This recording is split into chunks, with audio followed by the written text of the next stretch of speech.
Okay, this is the axle that I made, and I put the needle bearings inner ring on here, and this is the original sitting in here, and I'm going to show you later these O-rings I have to put outside here because you don't want to have this dirt coming in these bearings. And this is this is from Honda, sitting like this. I'm gonna have this inside here, glue it in, and in both sides.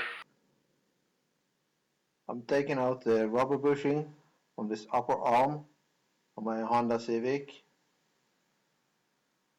and then I'm gonna machine these aluminium pieces to 34 millimeters so I can fit that on.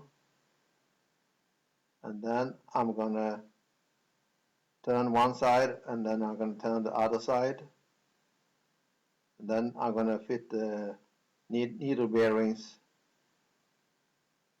on this.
Yeah, I'm machine the washers with the O-rings, and also machine like 45 degrees angle here, and look like this. The axle goes on this pipe, and put this on like this.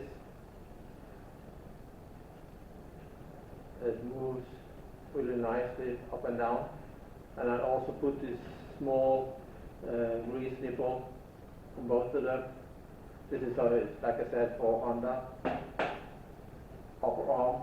This is the lower arm. I made the same construction on this. And this is the old rubber bushing. Just get rid of it. And maybe people are wondering what this is. This is a Lamborghini Gallardo engine, a V10. Renovate for a friend of mine. So I'm going to show you between these two what the difference is. Yeah, like I said, we can test this out now. I'm going to start with the rubber bushing first. Clamp it like this, and this one, yeah, it's really hard. I can't move it really much up and down, because I don't like it. With my construction, tighten it like this. This is moving really nice up and down, really easy. The same is with the upper arm here. Put it in, and then you can move it really easy.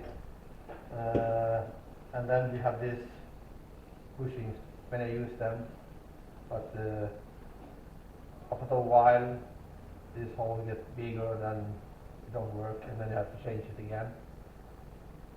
These ones you don't have to change for a couple of years, because of this small nipple you fill up with grease, and then it's really nice. So thank you very much for watching. Bye bye.